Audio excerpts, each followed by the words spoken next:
Mr. Sablan, good to see you. Yeah, good morning. Good morning. Good morning, Mr. Chairman. Or I guess it's the afternoon, actually, but go ahead. Oh, okay.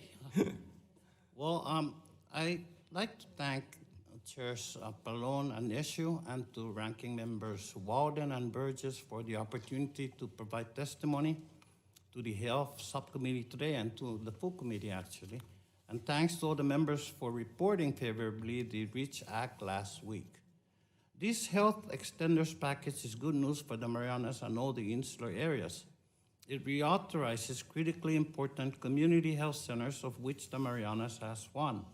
Most importantly, it includes the Territory's Healthcare Improvement Act and addressing the Medicaid cliff the insular areas face when special Obamacare funding ends this year. Thanks also to Mr. Soto and Mr. Bilirakis of the committee for understanding the urgency of this insular Medicaid crisis. They put together the Territory's Healthcare Improvement Act with myself and 7 other original bipartisan co-sponsors to give Puerto Rico the help it needs. And the bill also becomes the means to help the 4 insular areas. It provides just what the Marianas Medicaid director told this committee she needed, $60 million per year. No local match required for the first 2 years, of which will allow the Marianas government to direct more money to help recover from last year's typhoons. And after 6 years, we will get the best FMAP that any state is currently offered. This legislation will make the insular Medicaid programs more state-like in other important ways. New program integrity requirements, which I support, assure that every federal dollar is used as intended. Having a better record of utilization, enrollment, and expenditures will allow for a greater understanding of the unique healthcare challenges the insular areas face, and I hope provide a basis for the policy that comes after. Because as grateful as we are that the Medicaid cliff is being addressed, and in a way that matches need, we know 3 things from experiences with the ACA's Medicaid fix. Time will pass quickly. The ACA fix lasted 8 years. Then we had the present crisis. The current legislation will last for 6 years.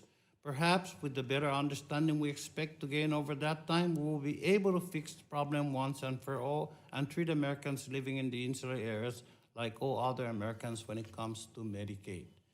The second lesson, humility. We may think that the funding we are providing to each insular area meets their needs and their capacity to use the money. But we learn over the course of the ACA that our predictions are not always accurate. Some of the insular areas used their ACA money, some did not. Some ran out of funding because their needs were greater than Congress foresaw, and Congress had to intervene with stopgap measures. Some areas are leaving money unspent after 8 years. We should learn from that experience. Emergencies arise that cannot be predicted. The recently enacted disaster supplemental included my amendment to provide an additional $36 million in Medicaid funds for the Marianas because with last year's typhoons, our program was down to its last dollar. In the 7 weeks since enactment, 60% of those funds are already expended and the balance is scheduled for expenditure by September 30.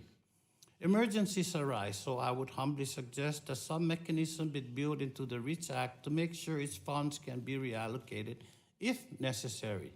I know our staffs have discussed this problem but without resolution, and I would suggest that all of us ask our staffs to work a little harder so we do not repeat that mistake of the Affordable Care Act. I thank the Health Subcommittee for favorably reporting the Territory's Healthcare Improvement Act, and I thank the full committee for bundling it into the REACH Act. You have made a great step forward to ensure that healthcare in the insular areas can be as good as healthcare anywhere in America. And finally, and always, gratitude. I am ever so grateful to the American people for the assistance they provide to my constituents in the Northern Mariana Islands. Medicaid provides a means to keep our only hospital open and to allow specialized services to patients who need to travel off-island for these services. I say this with all sincerity. I'm always truly grateful for America's help for so many of the needs of Americans in the insular areas, especially the Northern Mariana Islands.